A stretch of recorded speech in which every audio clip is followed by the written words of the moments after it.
Hey, Nerd Herd, Dynasty Nerds here, back again this week. And unlike some NFL coaches, after these games were over, we didn't go to the bar. We got back into the tape and studied this that make your Dynasty team better. We got a lot to talk about this week. Will Fuller, is he on the Peds? Of course he is. And we're going to talk about some running backs and wide receivers, and can they stay as number ones on their team? Well, it's better than being number two because that's stinky. Ready, set, hut, hut. Welcome to the Dynasty Nerds Fantasy Football Podcast, where we discuss Dynasty strategy, rankings, and all things NFL. So get ready to geek out on fantasy football with your host, Rich Dotson. And welcome to the Dynasty Nerds Fantasy Football Podcast. I'm your host, Rich Dotson, here, my fellow nerds, Matt O'Hara. Hey. And Garrett Price. How's it going? Oh, it's going pretty swell. I'm just here fired up on energy. Just got back from a fresh trip to Minnesota to watch the Browns hand the Vikings their tuchus. Got to hang out my Here's your tuchus. got to hang out my good friends JP Hurley and Izzy Alcafas of the Dynasty Trades Calculator. They're kind hosts to me for the entire weekend. Got to hang out with Thor Nygstrom of NBC Sports Edge as well for a weekend. So a really good time there. Going to do this today, then Thursday morning do it again and fly out to LA for the Browns game to watch another hopefully W. Look at you. Like a little jet setter. I know, all look at over me. the place, Yeah. man. Huh? Some people spend their vacations like going nice places. I spend my vacations going to see the Browns play in different places. That's I what I want to do. be like you when I grow up. Me too. So this one's a family vacation. That was a friend vacation, to get, like a little 3-day getaway, and this is I'm taking the whole family. One of my best friends lives out there, so we're gonna. There you go. So yeah. If you see me in LA, wave. High fives. Who's your best friend, like Denzel Washington or somebody like that? Yeah, it is. How'd you know? Wow, L.A. You know he's D? the only one that lives there. You know so. D-Wash? Of course. Yeah, you washed that D. So let's go ahead and get in our show. But before we do, just never know when it's coming. You just never know. I wasn't ready. I wasn't ready for that. Stand your toes. Before we get into so much to talk about, I mean, this is gonna be a frisky show. Friskier than Urban Meyer's right hand at a college bar. Like, it's gonna get frisky in here today. That was low hanging fruit. It was. That's how I grab it. How's a man supposed to eat? You think I ain't ups? I got ups. You got no ups. I need the low hanging fruit. You got to grab the low. Richie's got to eat stuff. All right, let's talk about our friends at Thrive Fantasy. What is Thrive Fantasy, you might ask? I mean, you can go into Thrive Fantasy right now, go in there and make 10 prop bets. They're going to give you 20 opportunities to make these prop bets. They're going to give you a couple things. They're like, hey, over under on Rich grabbing that low hanging fruit. You know, Taking the over. If you take the I don't over, care what the number is. I know, Over. but if you take the over might be worth like 80 points, but the under might be worth like 150 points. Taking the over. Taking the over. So that's sure points. It's a sure thing. It's a sure thing. So what they do is they give you you got to choose 10 out of 20 available player props. They are player props, and that's how you build up your entire lineup. Each prop is assigned that fantasy value for both the over and the under based on how likely it is going to hit. So you hit the most props, you rack up the most points, and you win a share of the prize pool. I know there's some other podcast members out there, and they're racking up the dough in here. They're having some really good bets, Return. I guess, here. Yeah, good return. And right now, they have some really good special offers for our listeners. Right now, if you sign up and you deposit $10, you get one free $15,000 guaranteed Thursday night football ticket. And new users who deposit $100 or more get one free $15,000 Thursday night ticket and two free $50,000 guaranteed Sunday NFL tickets. So if you miss out on Thursday, you go to Sunday. Sunday, you do the same thing. $10, free $50,000 entry. $100, three $50,000 guaranteed NFL tickets. And listen, they also have that 100% instant match of the first deposit. You put up to $100. So you put $100, your account instantly has $200 in it. Magic. It's their best offer of the year. So go to download the Thrive Fantasy on the App Store today or the Play Store, or visit their website, Thrive Fantasy, today. Make sure you use that promo code NERDS so you get that sweet hookup, which is basically free entries to Thursday Night Football. So promo code NERDS, thrivefantasy.com or your app store. Get in there and start propping up with Thrive Fantasy today. I got some props. Ooh. Yeah. Ooh, give me a couple this week. Cooper Kupp, over under 5.5 receptions. Over. Give me the over. He had a little bit of a down week I this love past that. week. Yeah, he averages 11 and a half million. targets. So Darrell over. Henderson, will he have a rush TD? Who are they playing? Yeah, I was going to say who 0.5. they're playing. They are playing Seattle. This is Thursday night game. I'm going to say no. I will take I'll take the under. the under. Give me the over. They've been He's feeding getting him. in that end zone. They have been feeding him, Feeding but him they in the red throw the ball so much. So much. And they promised to get Bobby Trees more involved this week. One more. Yeah, I've heard that kind of stuff before when they said DeAndre Swift was going to get a whole bunch of carries. You're just going to get sick of seeing him. DK Metcalf over under 75.5 yards receiving. Ooh, that's a good line. He's pretty hot right now. That's how they ride that train. I would take the over. I'm going to take the over as well. I'm going to take the under. Okay. Patrick Ramsey? This guy. Patrick Ramsey. Wait. Are you the old Washington quarterback? Jalen Ramsey. Jalen Ramsey? Patrick Ramsey. Cut that out. Jalen Ramsey. Don't cut that out. Do not cut that out. Of all the, Gordon Ramsay would have made more sense. Patrick. With Patrick Ramsey throwing him the ball, how is DK Metcalf going to get 75 yards? In that case, I will take the under. All right. So as bad as that hurt, let's talk about some other things that are hurt right now. Some players. We can't get through this weeks without some injuries. We have David Montgomery. He has a hyperextended knee. He's out potentially 4 to 5 weeks. I thought it was going to be worse for a second there. So this is actually kind of good news. So we have hyperextended knee. I've seen MCL and ACL sprain type of things also linked to this, but 4 or 5 weeks. Obviously, it's a pretty significant, but he sidestepped the big time ACL that everyone was kind of worried about initially. So that's good news. I like this small opportunity for Khalil Herbert to possibly get some carries and see what he could do out there for the Bears. You know what? Damian Williams will be the main benefit. He'll be the 100%. He looked okay out there. But when is Tariq Cohen ever coming back, or is he just gone? I honestly think this is a bad sign that that it's been this long. That it's been this long, and there's been no talk about it. So I would imagine he's not progressing like they had hoped. It was the PUP list, right? So he had a minimum of 6 weeks anyway. Okay. So I guess we'll know. But I haven't heard any updates, and we're already neither have I. Going to week 5. Going into week 5. So that's not good. Right now, it should be he's ramping up, doing some individual drills, that kind of stuff. I haven't heard anything yet. Maybe I missed it, but I have not heard anything. Do you guys look when you play Dynasty when situations like this pop up and say you're a contender and you just want a little bit of running back help?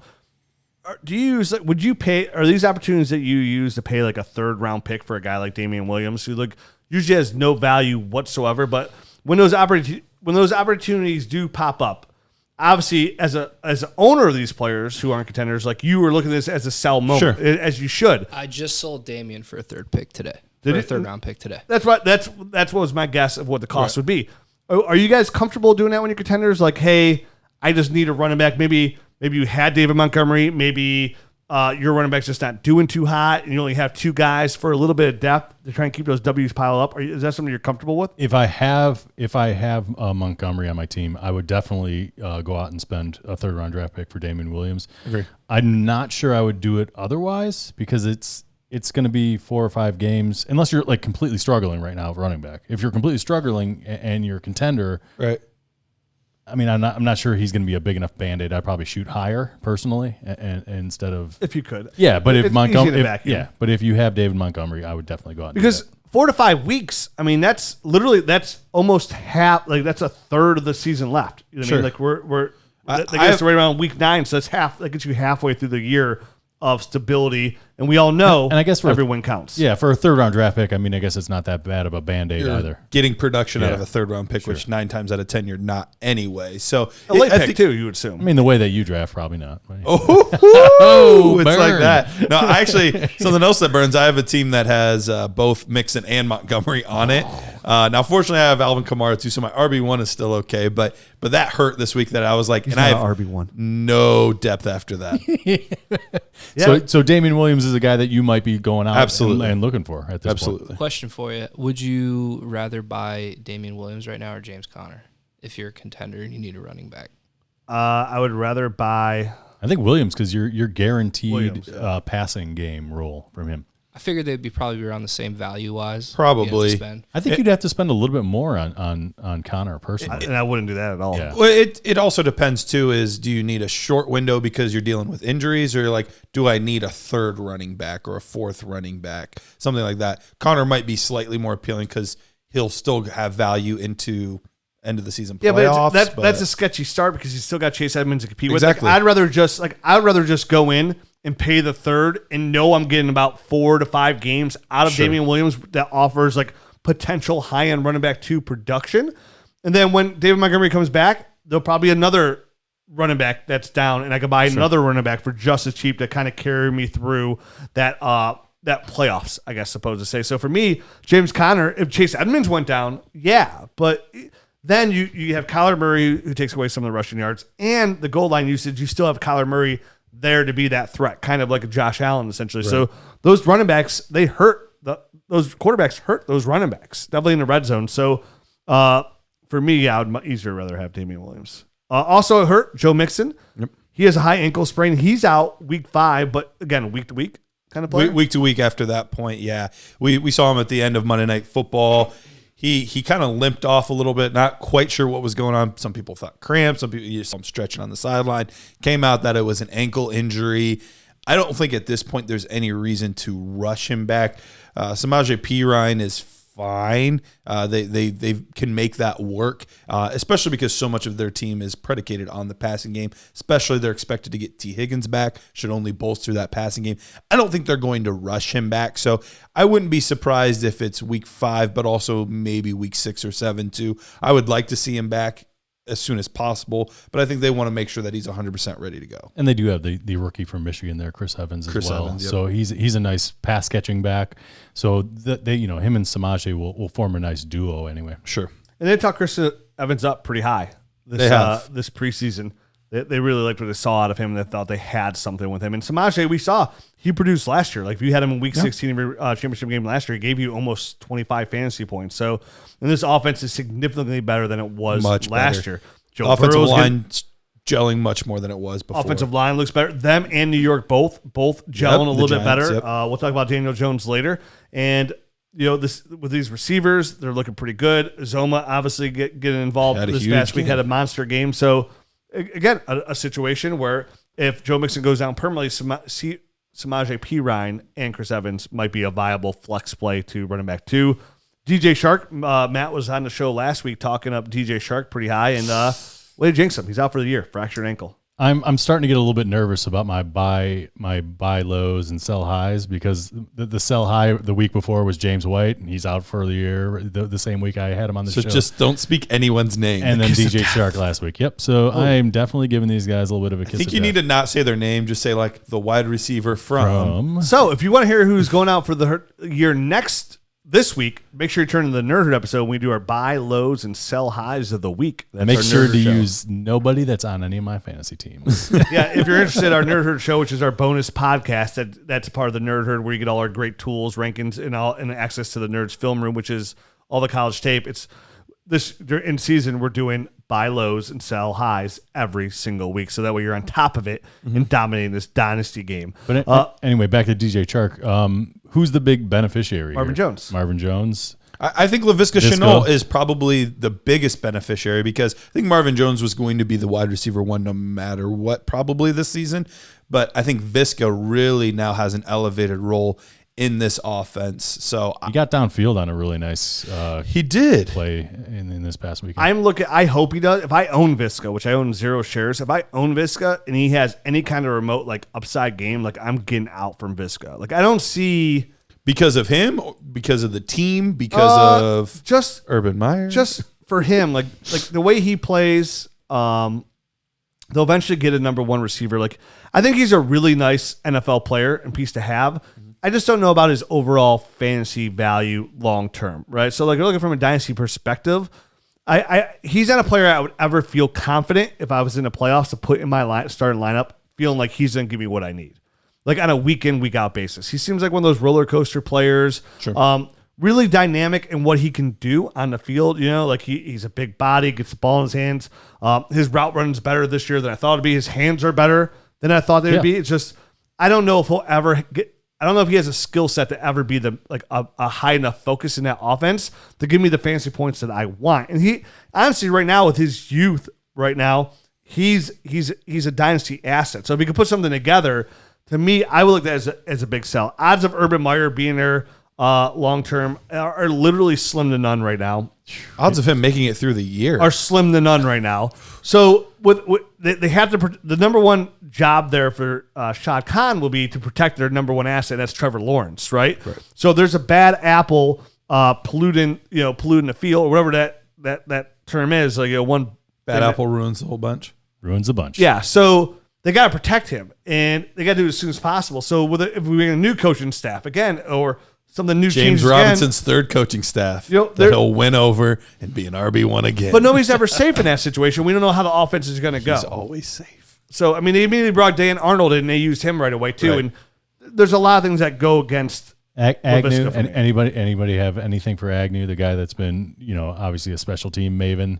But they've been starting. He's made some plays. They've started working him in on offense as well. The hard part is, I think it's a similar situation as like Felton. Is there are electric playmakers, and there will be 2 or 3 weeks a season where they're utilized more on offense and special teams, and they're going to make some electric plays. But good luck figuring out when those weeks are and when you can start them. At this point, I think it's a fine stash, but nothing that I have any confidence in. Is he growing into a player that is, I guess, Herb's accustomed to, like a Percy Harvin type with his playmaking ability and kind of explosion? Potentially, but will Herb be here? Yeah, I know. So that's the tough part. It is a tough question. And they have so many gadget players. Like Visca's already a gadgety player too, in a different way, but he's a gadgety player. And then when ETN comes back, he's going to be a gadgety player too. And I don't know how they're forming all of these pieces that are non-traditional chess pieces. Yeah, and the goal here in that Dynasty, it's nice to have these big rosters, but you're trying to funnel that down to a really good starting lineup. That's what you're trying to get. I mean, we're not.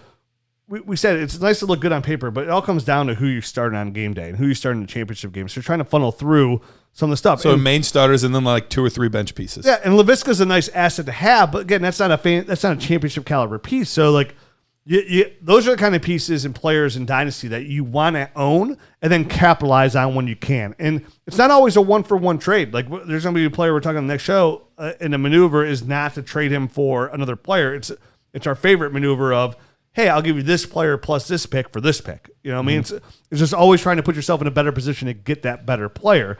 So to me, anytime you have a player like Laviska in Dynasty, who I view as like a solid player, like you said, some couple weeks here and there, he's going to give you some really good games, but not a player that I could trust week in and week out, and will never finish most likely never finish as a wide receiver 24 or higher. To me, those are the players I want to move. Not when they're 26, 27. I want to move in when they're 23, 24, and they still have that dynasty youth appeal, which always increases the value of any player. So, hey, he's with Trevor Lawrence. There's not who knows who the receivers are. Like I could tell you, he still has a shot to be the number one guy. Still has a shot to be number one, but in my theory, he'll never be the number one. Right. Just a really nice, good role player. Like and every team has him. Like Hunter Renfrow, right? Hunter Renfrow is a dynamic. We showed this week for an NFL team and somebody you can count on and make plays, but you're not putting Hunter Renfrow in your lineup week in and week out. You know what I'm saying? Like those players exist. It's just I might start him at DB though. I'll lay you out. That was a great hit. That was a great hit. But people. The funny thing about that is like people are like, oh, that's so like some people are surprised by it. It's like, dude, he plays special teams. Like, what do you? Of course, he could lay somebody out. That's like literally his job is to go out there and hit people. He practices it every single day. Hunter Renfrow right now is the highest rated wide receiver on the Raiders. By the way, that makes sense. Yeah. I mean, well, definitely after last week's game, dude. Wide receiver 22. There we go. So you would start him in your lineup. Right, we're still now. We're still early enough in the season where a touchdown or two can really change things. One game can drive you up the fantasy ranking. So let's get halfway through and really start to filter this stuff through. But use that. These are things that you have to use in Dynasty to maneuver through the season to gain capital. Because sometimes it's like a small trade. It's like when you trade a paper clip for a stapler, and then you trade the stapler for a nice pen, like one of those kind of things. You're just you're constantly moving. You're trying to upgrade. Eventually, the next thing you know, you have this Ferrari. His name's AJ Brown. So basically, you're trying to trade like Davis Mills to get Patrick Mahomes. You can trade Davis Mills for a broken window, which is literally just broken glass.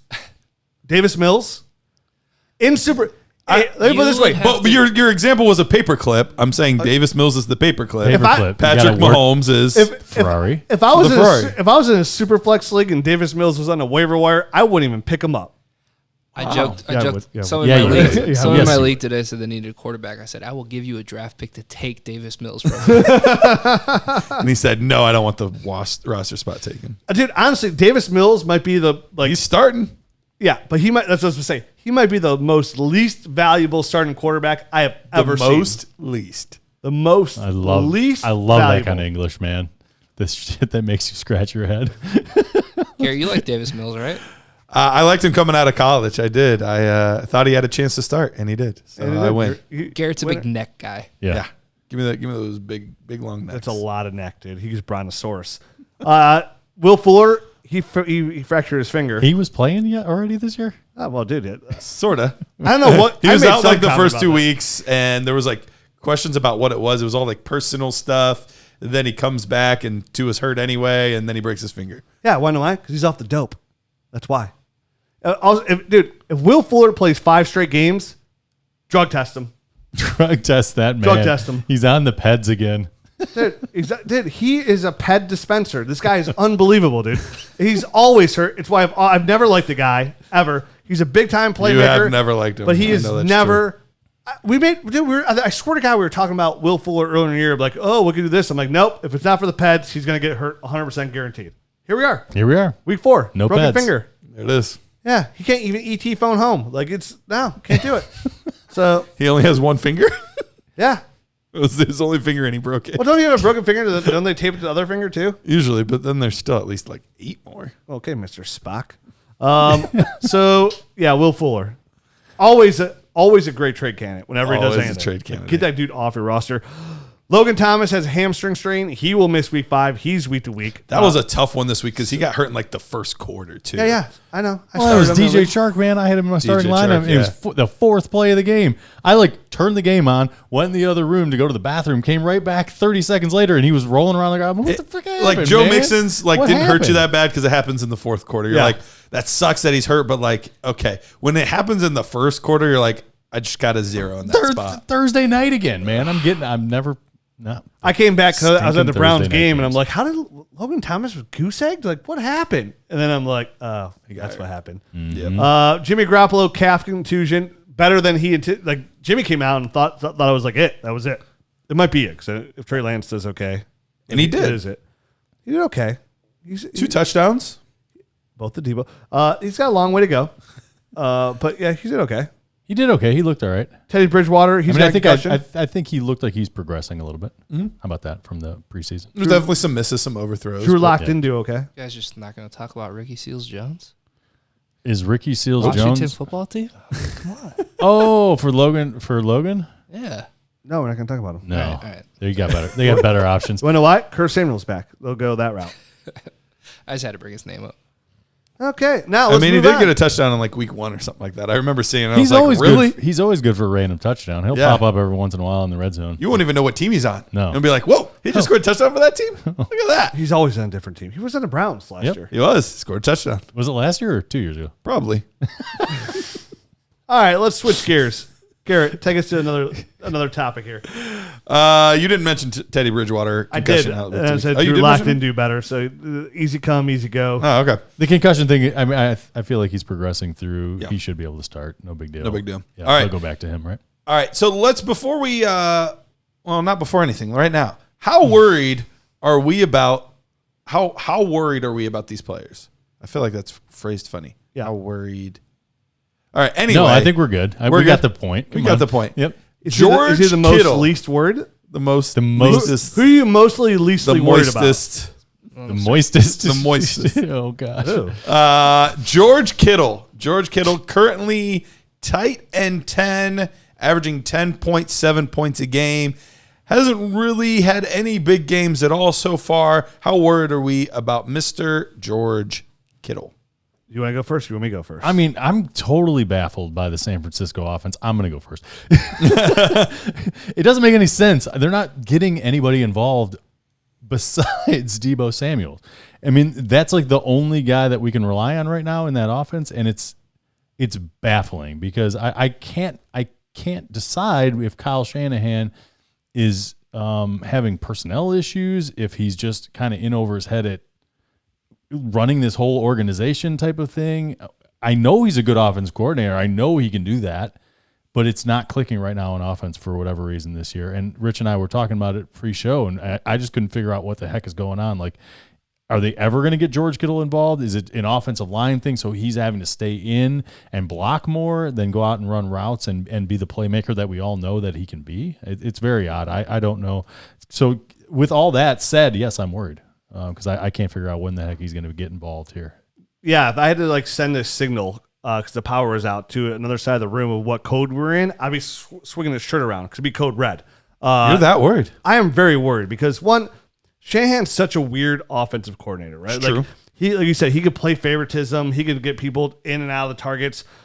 Trey Lance didn't throw a single ball to George Kittle when he came in. All his receptions came in with Jimmy Garoppolo. Every one of his receptions. He didn't throw a single ball to him, or he didn't complete a pass to him? He didn't complete a pass to him. Okay. I don't remember if he threw one or not to him, but he did not complete a pass. Because I was going to say, he's had 9 and 11 targets the past 2 weeks, so that is a good sign that he has been targeted pretty well. 5 balls the first. He's been targeted, but it hasn't been there. And what worries me about that is that I know he's only going to be 28, so it's not like he's too old here, but he was the focal point of that offense. Mm-hmm. And that's that. We talk about tight ends all the time. Like, all you need to do is be the focal point, and you could easily be a tight end one, like high-end tight end one. Like, right.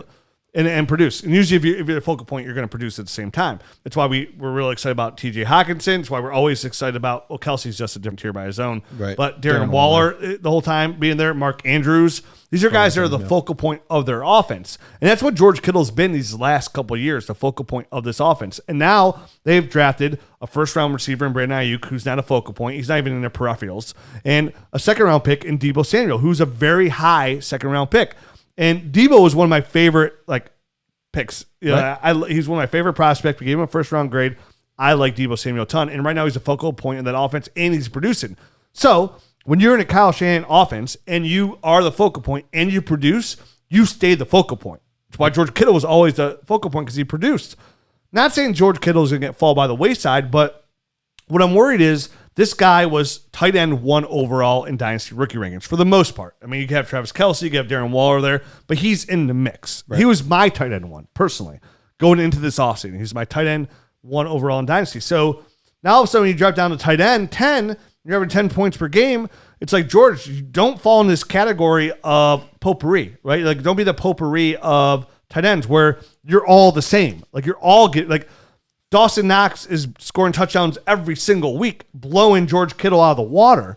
And we know that tight ends have to be involved in this offense to hold any value. So if George Kittle's taking a step back in this offense, which is just like he said, it's week 4, so I'm not getting out, but I'm a little worried about the usage and where it's going to go. Now, could it change? Could he be Trey Lance's safety net? It's hard to say because Deebo Samuel's such a safety net too. Like, they'd love to get him the ball. And he plays close to the line of scrimmage. In bubble screens. And he produces, because when he gets the ball in his hands, he's so dynamic with the ball in his hands. So, yeah, I'm a little worried about George Kittle if I'm an owner, because odds are, for the most part, if you have George Kittle, your tight end depth is most likely pretty shallow because you feel like you don't need a tight end. Now, he was hurt last year, so he may make some moves last year to rely on, but maybe that move's like a Logan Thomas. You know what I mean? So it's, again, you're right back in that. Your backup, most likely the backup to George Kittle is not even giving you those 10.7 points per game anyways, so you have to ride with him. So right now, I actually didn't realize this, but right now he's actually tied for 3rd in targets right now with TJ Hawkinson. He has 29. So they are there then. So he is there. It's his average target distance is only 4.82 yards. So he's getting everything close to the line of scrimmage. He doesn't have any red zone targets and only 1 end zone target. That's to me right now, that sounds like, or that looks like the differentiation between what we think George Kittle should be and kind of where that's encouraging. Like, to know that statistics, very encouraging. Yeah, it is.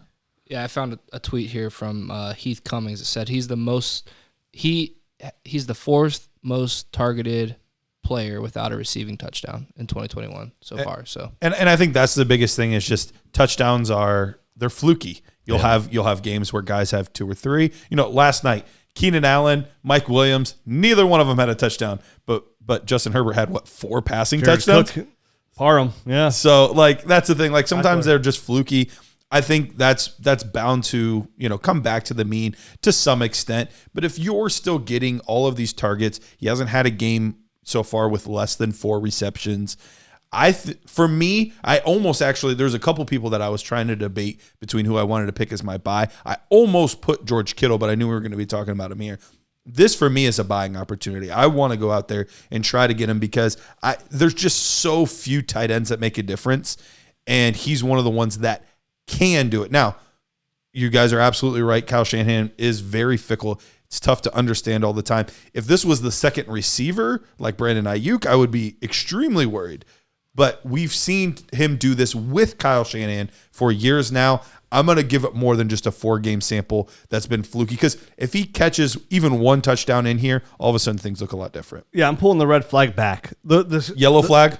Yeah, what Matt broke down for us and what Jared said here really eased the tension off me a little bit. Knowing that, because when the targets are there, that means it's going to come, right? Like you're going to bounce back. So I'm with you. Maybe George Kittle then is a real nice buy low opportunity. These premier tight ends are, for the most part, impossible to buy, right? They're so hard to get because when you give it up, you don't get back the return ever. Like you are always hurting your dynasty team somehow when you give up a Darren Waller, George Kittle, Travis Kelce. Even right now, I'd put like a guy like Hockenson in that category. When you give those guys up, your team's not. You might be getting a better wide receiver, but again, it's easier to find another wide receiver. You're not finding a Travis Kelce, a Darren Waller, or George Kittle. Those guys are just too hard to find. So if he rebounds, and we're looking back, hey, remember when George Kittle was tight end week 1 through 4? Then he was tight end 3 overall for the rest of the season. He'll still finish as tight end 3 overall. That's a huge asset. So maybe you're right. Maybe that is a nice buy low window, and maybe you can get George Kittle for a first. I would definitely try. If you can get him for a first, even a first and a second, if it's a tight end premium or something like that. What do you guys think? So right now, if you own Dawson Knox, right? Dawson Knox has been outstanding. He's been hot. We'll talk about him in a second here. He's I'll hold off on that. Okay. I'll wait. We'll compare the two. Like, would you trade Dawson Knox plus for George Kittle? Yeah, I would. But right now, off the top of my head, easily Dawson Knox plus a first to get George Kittle. I would do it all day. Yeah, me too. Yep. I think so too. Yeah, absolutely. He's so hot right now. It's like, ooh. Capitalize on the name value. Let's talk about another tight end, Kyle Pitts. We had dreams and hopes of grandeur, and it seems like Matt Ryan is determined to take this sinking ship to the bottom of the ocean. Kyle Pitts, tight end 19 right now, only 8.5 points per game. How worried are we about Kyle? Oh, Izzy this past weekend was going off about Kyle Pitts. I'm like, dude, it's only week 4. I was like, he's a rookie tight end. They take time to develop. He said, no, not Kyle Pitts. Everybody's out there in their podcast talking about this guy's special, and he will break all the molds and come in and be tight end 1 overall. And he's like, Rich, didn't you say he was a young Travis Kelce? And I'm like, yeah. And he's like, I said, but it's only 4 weeks. No, Kyle Pitts breaks all the molds. This is the greatest fantasy player to ever come in the game. Where's he at right now? Tight end 19 overall, averaging 8.5 points per game. So the fanfare-wise, he's coming as a complete dud, right? Because he was built up. But am I worried about Kyle Pitts? I am not worried, like, in the slightest. I'm not worried about his long-term value at all. And I honestly, I was one of these people that was kind of, I didn't think he was going to be a top 3 or 4 guy this year. Personally, I didn't. I thought he'd be in that second half, but I did think he was at least going to be a tight end 1, but kind of in the lower end of it. But he's still got time to turn this thing around and eke back in there. He's right now he's tied for 6th. He's got 26 targets, so he's only 3 behind the George Kittle, who we were just talking about, in as far as targets. But he only has 15 catches. Yeah. So I mean, it's. I said to Izzy, I was like. He's like, oh, we'll Kyle Pitts. I was like, okay, well, Calvin Ridley's also not producing. Are we going to sell him too? Are we selling? Is he a bust all of a sudden now? We're getting rid of Calvin Ridley? The offense isn't clicking yet. It's not clicking at all. Arthur Smith. Patterson's taking all the touchdowns. Oh, we're going to talk about him next show. But yeah, I mean, Arthur Smith came in here. He ran such an efficient play-action offense there in Tennessee. We thought he was going to bring it over here to have a lot of success in Atlanta. And right now, he might fall in that category of like, wow, he's a really good offensive coordinator. And maybe as a head coach, it's just not there. Again, 4 games. We don't jump to conclusions. But the play-action game, when your whole offense is predicated on that and you don't have Derrick Henry anymore, and you've got Mike Davis. It is a And little bit Cordarelle Patterson. Yeah, and a wide receiver. No, at running back. He's listed on the depth chart as a running back. I know he's listed, but he's a wide receiver. I know, which is even better. Yeah. Wait, I thought he was a kick returner. Like it just doesn't work out as well. So my guess is they're gonna draft a guy. It's gonna be in a mold of a Derrick Henry, who's a guy that you never have to take off the field. And we'll Good see. luck getting that guy this year. They're gonna try. All right. 2023 maybe. They're gonna try to find him. I would look at if there's any kind of window on Kyle Pitts. You would pay the same price you paid on draft day right now to acquire Kyle Pitts. I would pay the same. I mean, I don't know if I pay the same price because there should be some discount, but like pretty close to the same price. Okay. Robert Woods, the guy that my hot take, a lot of them looking decent. This one is not so far. My hot take was that Robert Woods would be a top 6 wide receiver this year. Currently, he is not a top 16, not a top 36. He is currently wide receiver 41 at 11.5 points per game. Cooper Kupp's looking awesome. Robert Woods is not. How worried are we about Mr. Bobby Trees? Well, this week, literally today, Sean McVay came out and said, listen, Robert Woods is a great teammate. We understand he's not being involved enough, and we should probably look into that. So that's encouraging, at least. Because right now, Cooper Kupp's averaging 11.5 targets per game. Robert Woods is only averaging 6.3. So he's literally seeing half the targets per game. Tyler Higbee's been a little bit more involved. Van Jefferson has been massively involved. And he's a player we've been talking about for 2 years now on the show, a very savvy route runner, who we thought his value wouldn't really peak until about year 3 when he decided to become more involved, which is still really encouraging because it's showing already that he could produce. Van Jefferson's a great throw in for a trade. I love that. I have a lot of Van Jefferson shares because I drafted a ton of them, but like he's a great trade asset now. What might look like a slight overpay today could be an underpay tomorrow kind of player. Am I worried about Robert Woods? Yeah, but I'm not. I'm not worried about Robert Woods himself. I'm just worried about the target share. So if that doesn't change, there's a huge worry here. So if McVay becomes a man of his word and they get him a little bit more involved, then yeah. But right now, Matt Stafford and Cooper Kupp, Mr. Moscow Mule himself, have a really good connection going on right now. It's easy for McVay to say that, but I'll have a hard. Can Stafford, relay that? Can he put that? Can he actually put it into use, or is no? Cooper Kupp's running really good routes and he's getting open, and that's Stafford's first look. And if you're getting open a lot and you run good routes and you're the first look, guess what? You're going to get the football. So that's my concern with Robert Woods. I'm very concerned that he's going to finish as a top 24 receiver. It's still really early, but the usage right now just isn't there. They are getting Tyler Higbee involved still. Van Jefferson's way more involved. I'm a little bit concerned with Robert Woods because the problem is you can't trade him right now because nobody's going to want to give you anything for Robert Woods. Right. And he's an older dynasty asset as well. So maybe we missed a window. Maybe this is a miss on our end in dynasty where we have a 28 going on 29-year-old receiver that they bring in Matt Stafford, and everybody thought it was going to be Robert Woods doing what Cooper Kupp did. Maybe that was a really good sell window that we missed on our end. Sure. Like we talk about, we focus so much on these running backs when situations change in their favor and their perceived value is out, like their ADP is outrageous. It just outperforms like what their real value is. Robert Woods may have hit that this summer and we completely missed it for the fact that he was a receiver because we actually bought into that hype as well. And maybe we didn't look at it like subjectively saying, hey, what if it is Cooper Kupp or what if it does go a different way? Well, I think that one was hard to predict because I did feel like Robert Woods was going to be the better fit along with Garrett, clearly. I did too. Yeah, and so did you. So it is odd that I guess it hasn't been the glove in hand type of fit that we thought, Robert Woods and Stafford would Cooper be. Kupp seems like a little bit of a backstabber, honestly, because I always heard that he was best friends and roommates with Jared Goff. And now he's just best friends with Matthew Stafford. Like, who's his real best friend? Whoever's going to throw him the football. Yeah.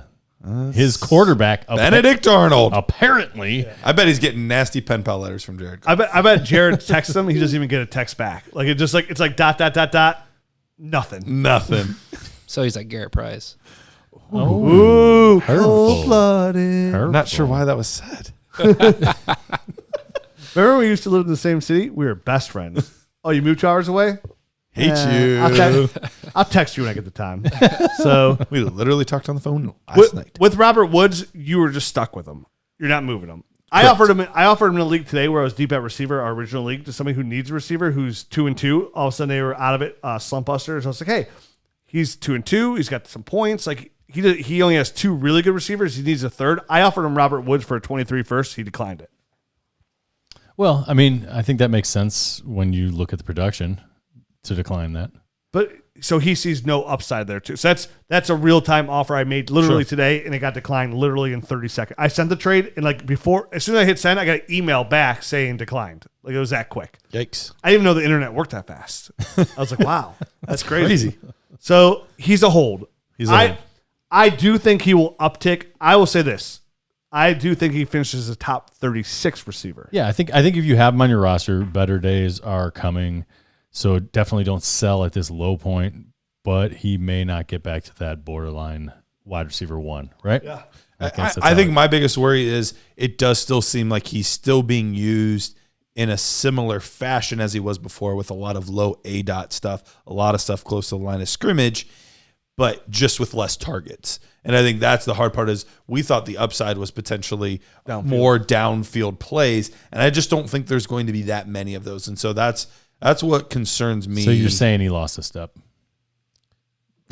I don't know. And it's been the big plays downfield. They've been the plays downfield have been to Van Jefferson. They have been, or Cooper Kupp. Yep. Or Cooper Kupp. Yeah. Courtland Sutton. This one's a little bit surprising because after the Jerry Jeudy injury, kind of expected Courtland Sutton to have a big uptick in production. But so far, Courtland Sutton is wide receiver 47, only 10.9 points per game. What's going on here?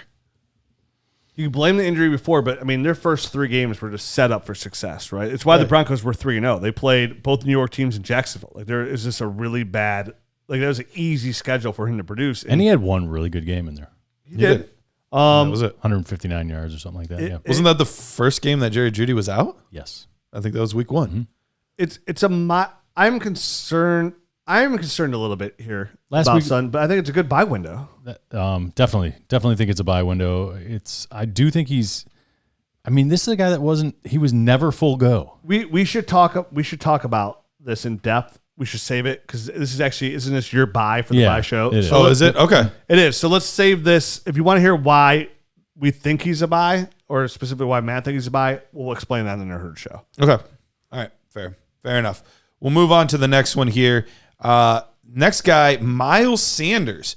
Miles Sanders currently right now running back 33, which I was shocked when I looked at that. Running back 33, 10.1 points per game. So I guess not a gross points per game for a running back, but still running back 33. Very surprised. How do we feel about Miles Sanders? I'm hugely concerned mostly because of Kenneth Gainwell. Yeah, 100%. He's looked good. Yeah. And that was a guy that I didn't think would be that good. But they're using him in all sorts of situations. They're using him down by the goal line, which I wouldn't have seen because he's I think he's even smaller than Miles Sanders. But he's getting the goal line type of work, and he's getting involved in the passing game. It's just... If you have an opportunity to buy Kenneth Gainwell, you want to buy Kenneth Gainwell. Yeah, I agree. Are we looking at Kenneth Gainwell like a Tony Pollard? Nyheim Hines? I think you look at Kenneth Gainwell as who... Or are we looking at him as a potential replacement? Who is a potential replacement for Miles Sanders. Yep. It's the potential... I know it's crazy. Listen, I love Miles Sanders. I hope he leaves that team. He was my RB4. His upside is there. Like, I like Miles Sanders. I do. This is not working for him in Philadelphia. And listen, it happens. New coaching scheme, it just doesn't. It happens in the NFL all the time. Talented players go the wrong fit, the wrong scheme, and it doesn't work out. And sometimes they leave, like a guy like Robert Woods leaves Buffalo, and they find success elsewhere. And sometimes it just breaks them all together. So for me, I hope Miles Sanders isn't broken, but I do not think there's a future for him. I don't think he meshes well with the system. I don't think he meshes well with Jalen Hurts. And obviously, Kenneth Gainwell is going to hurt him. So if I own Miles Sanders, I'm using that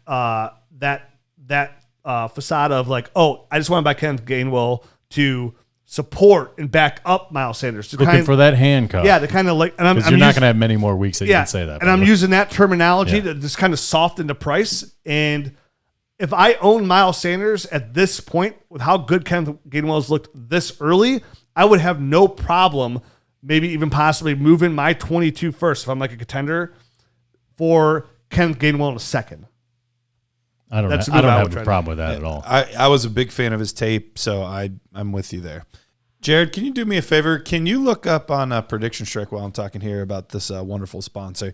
Can you look up Kenneth Gainwell, since we were just talking about him, where his shares were at versus now? Because if you would have got Kenny Gainwell in the offseason as a, what was he, 4th, 5th round pick, I'm sure your ROI on Prediction Strike is looking pretty nice right now. But that's exactly what you get to do at predictionstrike.com. You get to buy, sell, hold shares of players just like you would in the stock market. And that's what we know best as Dynasty fantasy football players. We're always looking for that next player. We're always looking for the up-and-coming guy. Those are those small penny stocks that you can get that could end up paying huge dividends. James Robinson last year. Oof. If you would have got James Robinson before the year started, oh my goodness, the return on investment there would have been incredible. Best part of all, with the promo code Dynasty, you get a free share of any player with your first deposit of $20 or more. That's promo code Dynasty to receive a free share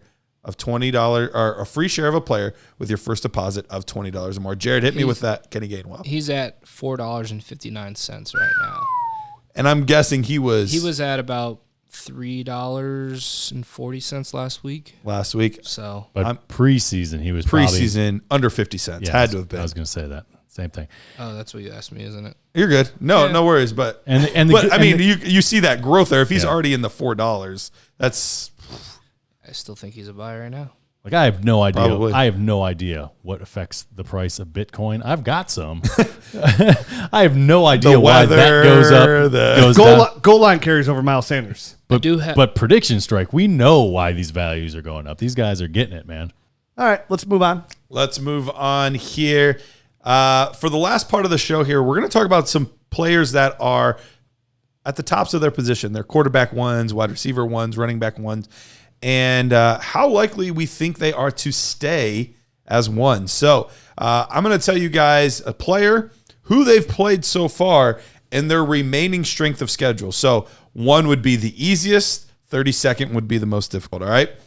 Start with James Robinson. He is currently running back 9. He has already played Houston, Denver, Arizona, and Cincinnati. Strength of schedule is right in the middle of the road there, around 14th.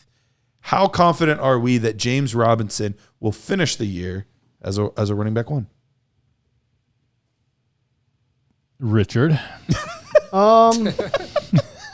Yeah, a little silence there, a little dead air. No, are you ready to go or no? No, they just lost DJ Shark, right?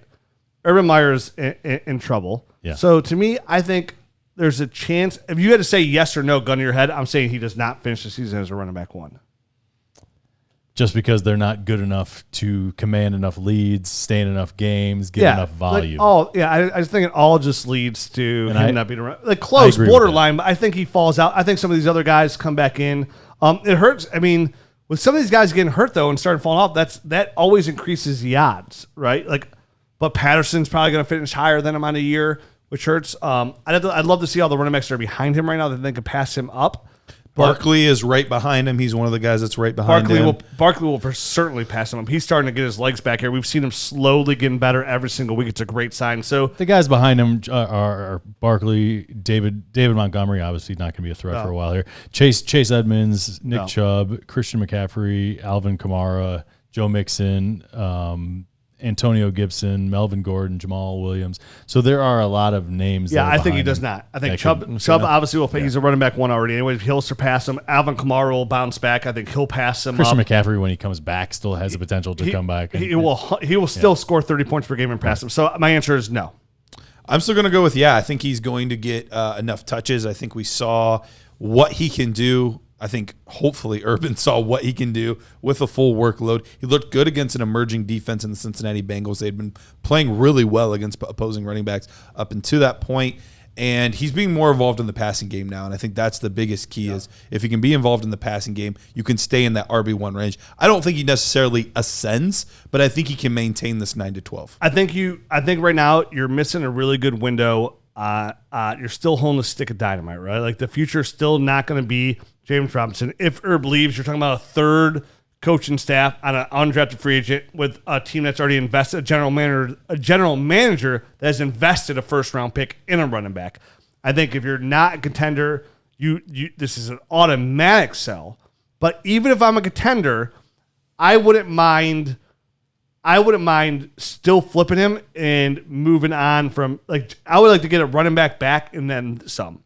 If I can flip him for Cordarelle Patterson, who we're going to talk about here next for a little bit, and then get a little bit plus, I would try and do that. It'd be hard to do. It'd be hard to do. I would not. I don't think James Robinson offers dynasty. Like, I don't think there's a future for James Robinson. And there is for Cordarelle Patterson? No, I don't. But if I can get plus, what I'm trying to say is can I get plus on top?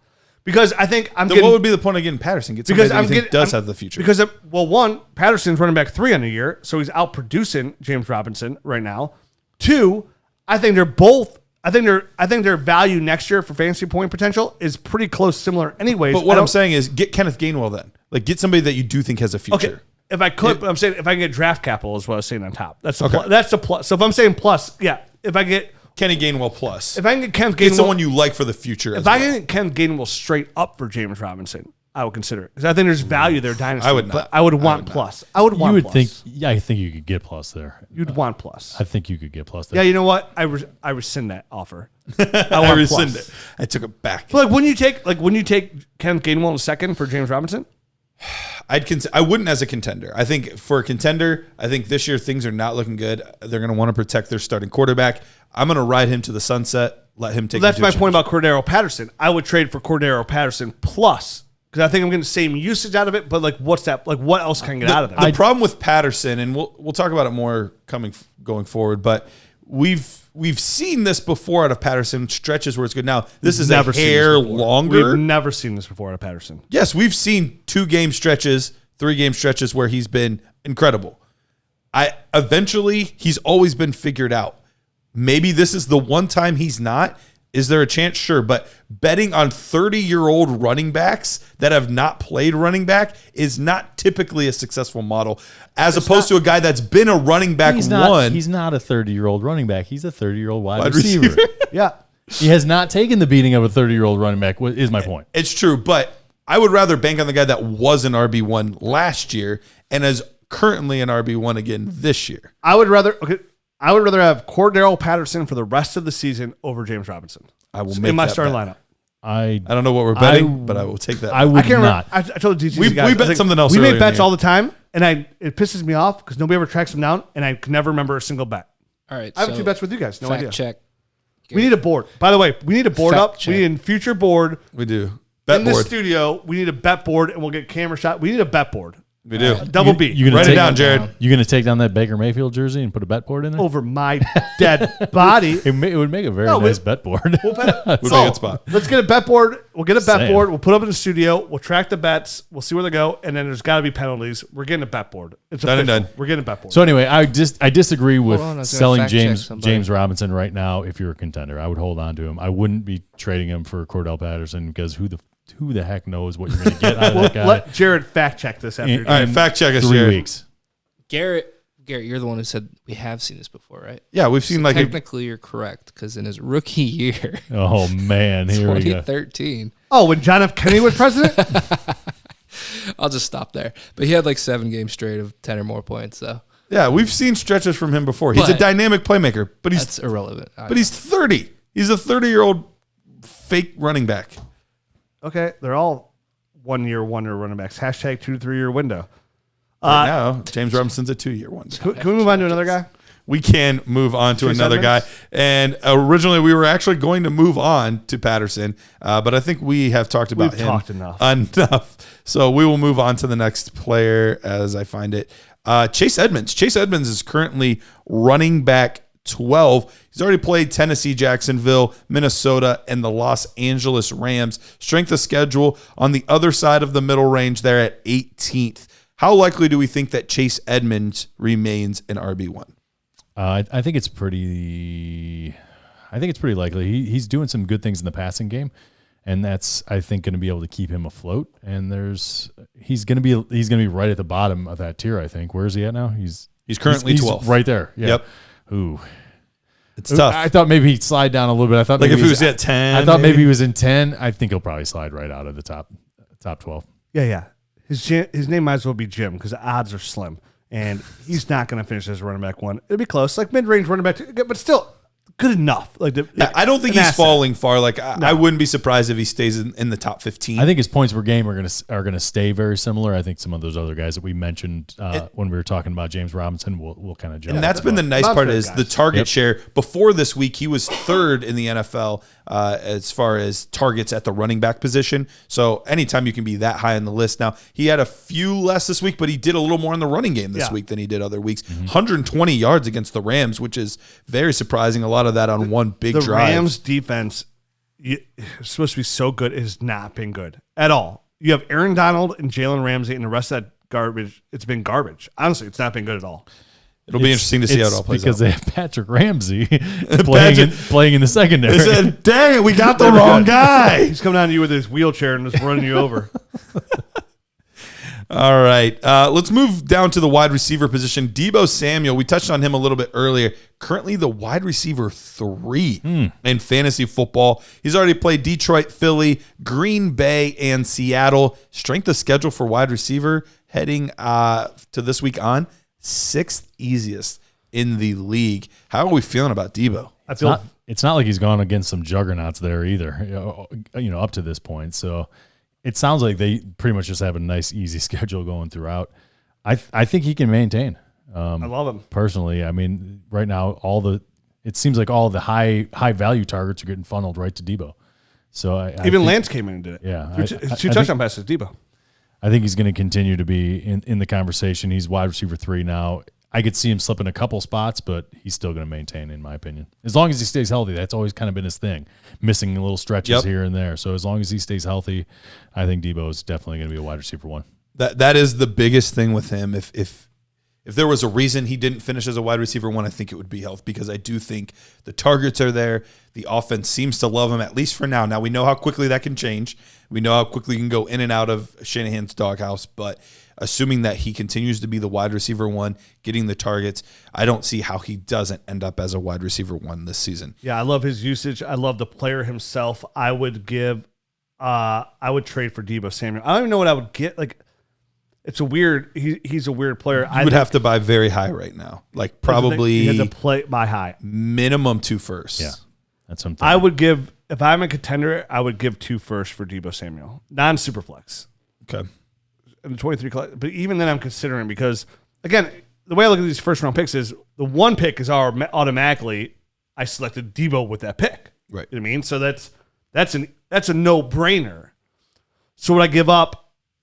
Depends on my structure of my team. I would give 2 firsts for Deebo Samuel, because I believe in a player. He's slowly gotten better. Like, if you filter out the injury parts and look at Deebo on the field, statistically, in the player himself, he's gotten better every single week, essentially. Like every say you put it in increments of quarters of the season, like every quarter he's gotten slightly better. I loved his college tape. He's doing exactly what I thought when scouting Deebo Samuel of what his ceiling was in the NFL. He's doing what I thought he could do. He's definitely realizing what I envisioned. So when I see players like that, and there's tons of players we've talked about over the years like this, like, hey, like we said the same thing about Devontae Adams, right? Devontae Adams, early in his first year and a half, he was banged up. Same thing. And at one point I said, listen, you want to go out right now and buy Devontae Adams. You want to give up the multiple firsts. The overpay today looks like underpay tomorrow. And we said the same thing about George Kittle. There's multiple players that we've said this about. And honestly, I think it's been a while since we've had a player we've talked about like that. I think Deebo Samuel can fall in that category. I think his stature some people might not think he could be that continuous wide receiver 1-esque, but I think of a guy like Brandin Cooks could do it. I think Deebo Samuel could certainly do it. I think Deebo Samuel, I would give I would comfortably give 2 firsts today for Deebo Samuel. Well, I think he's going to be a wide receiver 1. You said, can he continue this for the rest of the year? I think he can continue this. Now, wide receiver 3, obviously that's murky. hard. I think what Deebo Samuel could be a wide receiver 1 for your Dynasty Fantasy Football team, potentially for the next 5 years. I could absolutely see. And that's worth multiple firsts to me all day of the week. I would give 2 firsts for Deebo Samuel today. One of the guys we comped him to when we were doing the rookie breakdowns and we were talking about Deebo was Golden Tate. Golden Tate was a guy that had multiple wide receiver 1 seasons, despite being an undersized guy that did a lot after the catch, very physical player. So we've seen it happen. We know it can be done. Deebo could absolutely do it here. Brandin Cooks, he is the wide receiver 9 right now. We've talked about how terrible this team is. Can Brandin Cooks maintain wide receiver 1 status this year for the Houston Texans? I'm looking at the trade finder to see recent trades of Deebo Samuel. I just want to see what he's actually going You're good. for. Matt, do you think he can? It's a tricky one, man. I know, it's a nice story and it's nice, I guess, it's nice to say that Brandin Cooks is quarterback proof. But is he like whole team proof? Because I feel like this thing is just kind of like going down the tubes. You know what I mean? So to make it a little tougher, strength of schedule 27th in the league going on. So no, I think is where I'm trending with Brandin Cooks. I think he's going to fade into that wide receiver 2 range, which is still a really good player. I just don't think he's going to stay afloat here up at wide receiver 9 right now. He might fade a little bit down. I'm with Matt. I don't think it's much. I think he's a great value in Dynasty. Can I give you a couple of Deebo trades to see what his value is? Like literally these trades were made yesterday. Let's hear it, man. Nick Chubb and Deebo Samuel for A.J. Brown in a 23-second. So Nick Chubb, Deebo Samuel for A.J. Brown. Chubb and Deebo. I would take Chubb and Deebo too. I know you love AJ. I like AJ. I do love AJ, but a lot of injuries. Deebo and Chubb? Yeah, Deebo and Chubb. I'm taking that. Aaron Jones for Deebo straight up. Wow. That's what I wanted to see. That's what I want to get. This is 1 QB PPR. I think that's a contender versus rebuild move for me. Contender, I'm taking Aaron Jones. If I'm in rebuild, though, I might be willing to do that. But who knows? I think this comes down the to way that Deebo's playing right now. He might get you that crazy 4 touchdown game that Aaron Jones gets you and wins you. It's just so tough to give up your top running back. No, it is on a contending team. It is. Yeah, and I mean, there's a couple more here. Cordarelle, Patterson, Deebo Samuel on 22-second for Brandon Ayuk on 22-first, and then Tyler Lockett, Deebo Samuel for Chris Godwin. What was the Chris Godwin one? Tyler Lockett and Deebo Samuel for Chris Godwin. Wow. I would take the Lockett side. Me also. I think I would too. And then after the season, I would just flip Lockett. Because I think Godwin, the interesting point would be where Godwin goes next year, which would probably change the value a little bit here. But right now, for today, I think Deebo is just as good as Godwin. Moving on after Brandin Cooks, who do we got? Sam Darnold. We're going to go to the quarterback position. Sam Darnold is currently quarterback 5. Remember, Matt, last week we talked about unbelievable. Yeah, the rushing is gonna There's regress. no way these rushing touchdowns are still going to be there. 2 more. Leads the league in rushing touchdowns. Sam Darnold. Oh, Mr. Lego head himself. Sam Vick. Here we go. He is currently quarterback 5. Their defenses that they've played have been a little up and down. New York Jets, then the New Orleans Saints, Houston Texans, and then last week Dallas, who actually has a decent defense this year. So is New Orleans. New Orleans defense is good. Absolutely. Strength of schedule from here on out, middle of the road, 17th. Do we think Sam Darnold can stay as a quarterback 1 this season? Yes. There's no way that these rushing touchdowns can keep coming. But yeah, I think he can. I mean, he's getting in a groove here in this offense. The rushing stuff is, I think, just a bonus, and it's not even just touchdowns he's doing. He's breaking off nice runs in the middle of the field. So it's I think it's going to be a part of his game that he's kind of unleashing here. I think there's 2 things that really help this season specifically, because I still don't know that I'm quite ready to rank him as a dynasty quarterback 1. But the 2 reasons I think he can maintain that this year is, 1, we know Christian McCaffrey is going to miss some time. I think a lot of those rushing touchdowns might have been potentially focusing more on Christian McCaffrey near the goal line. He might have had the opportunity to even be in a passing situation where he decided to run it in instead. Secondly, I think DJ Moore has now fully evolved. He went from a little tiny Pokemon to like this middle guy. Now he's like a full blown like Charizard. Like I moved DJ Moore significantly. I already had him high. I was really high in DJ Moore. It's been a while. I moved him up like top 6. I have him. I was gonna say it'd Top be 5. really tough to keep him outside the top 10 right now. I have him top 6 as a dynasty receiver. And I There's can't not say I many blame you. more. I need to revisit mine, and I guarantee he'll be in my top 10, and he might be top 6. Calvin as well. Ridley or DJ Moore. DJ Moore. Yeah. Terry McLaurin or DJ Moore. That's the one that's like, Here's what you look at though. DJ Moore's got Sam Darnold. Sam Darnold's probably going to say they have a good rapport. Terry McLaurin, we have no idea who his quarterback's going to But be. he's still been so good. He's been even good with that. But so the tiebreaker for me would be DJ Moore's been so good is the quarterback situation. Taylor Heineke actually hasn't looked terrible. He hasn't. I don't know that he's the long-term answer, but he has not looked terrible. But I mean, yeah. I mean, listen. I'm again. It's close. It's right there. I close really need to think about that one. But going to Sam Darnold, me too. I'm with you guys. Like I think this was a really young. I think all the stuff that you talked up about Carson Wentz this offseason, which we said he was going to be hurt literally. So far, he's played every game. He has played every game. he's just missing a bone in his foot and both his ankles are sprained. But he has played every game through 2 touchdowns this week. Woo! Played every game. I think everything you talked up about I wonder if he's on the Peds. Carson Wentz can go that way. You might be. He must be on the Peds. I think Sam Darnold. I think there's a window to He's buy like him. the knight. He's like the knight from Monty Python and the Holy Grail, where he just keeps losing limbs, but he's still fighting. It's merely a flesh wound. Your arms off. No, your legs up. Noticed. Tis but a flesh wound. Still fighting, Carson. Come on, you Wentz. pansy.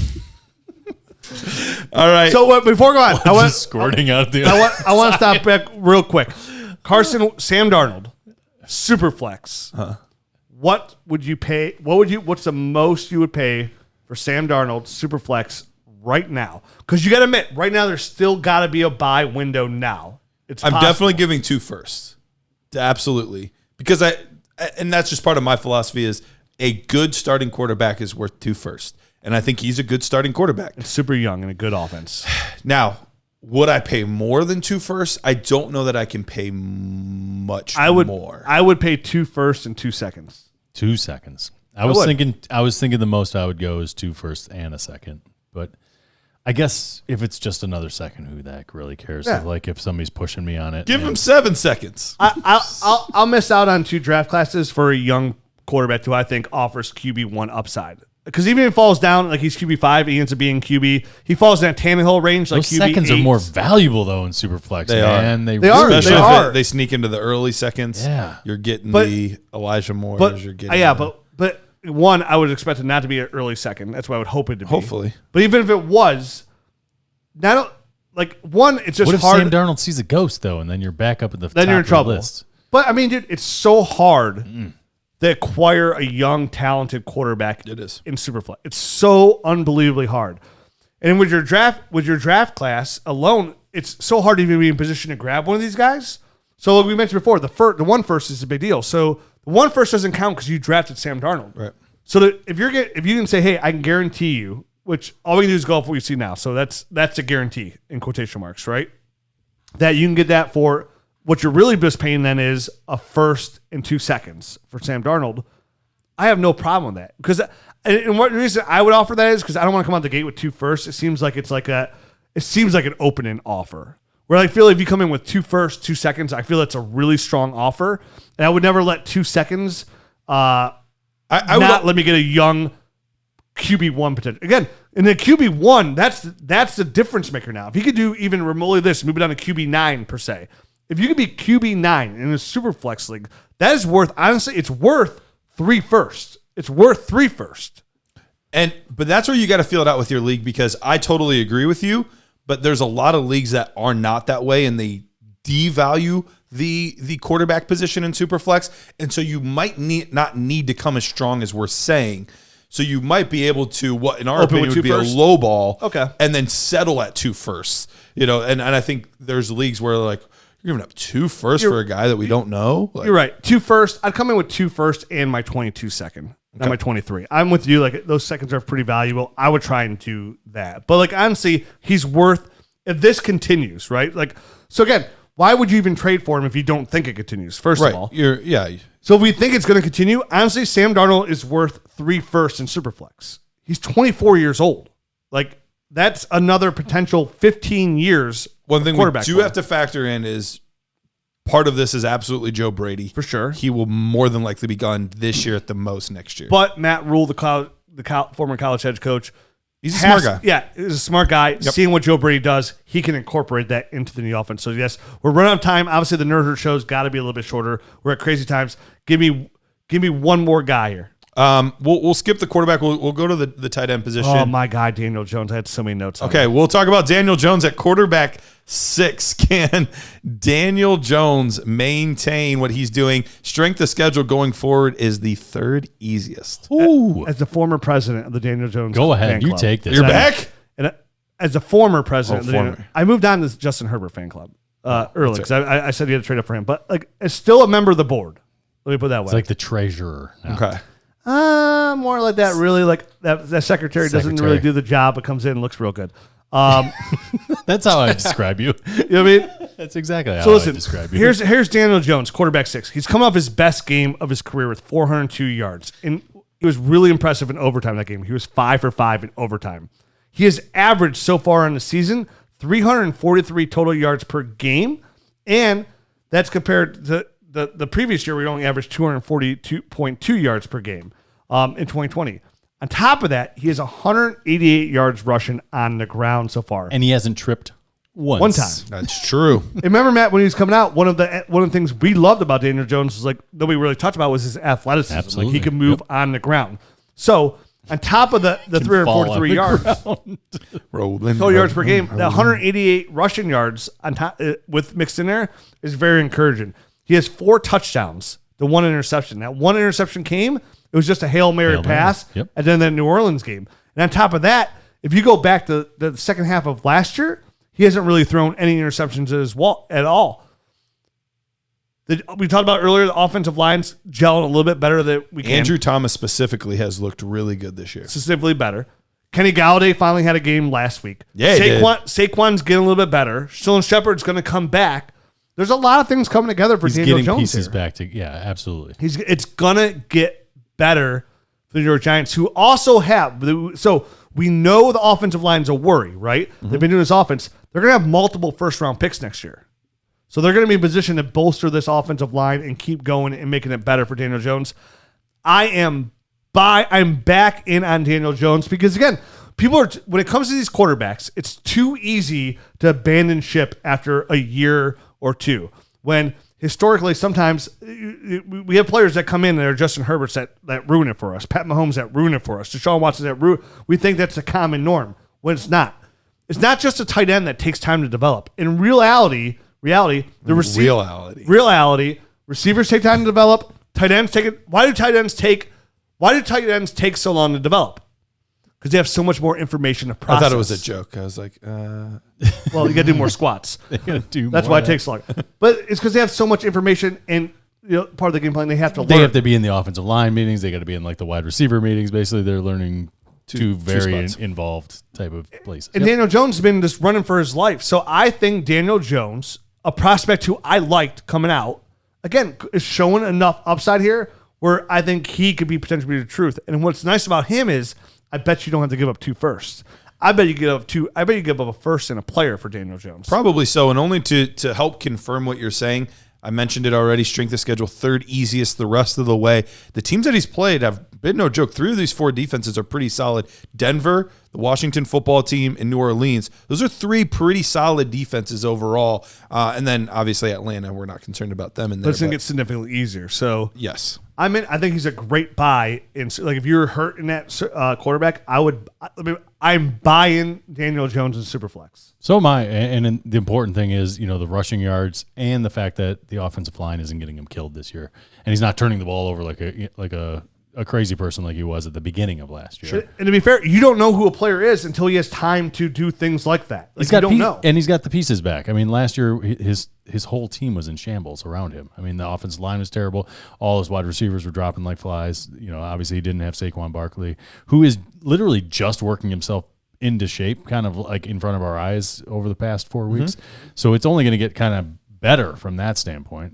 So I think it offers a nice little safety blanket to have a guy like that kind of emerging and making big explosive plays again to go along with some of these other weapons on the outside. I mean, dude, Stranger Things hasn't been on in for 2 years, but we've just found ourselves in the upside down because we're out here saying we're buying Daniel Jones and we're buying Sam Darnold, and we look at it as super flex assets. We're going to end the show on there. It went a little long. I hope you were able to stay with us. Good stuff we talked about. We'll be back next week doing the exact same thing. Maybe not as long, but now we got to jump into the Nerd Show. We got to break down our favorite buys, our favorite sells of the week. In the meantime, make sure you go to dynastynerds.com and check out all the great tools that we have on there. We mentioned the Trade Finder. We mentioned the Film Room earlier.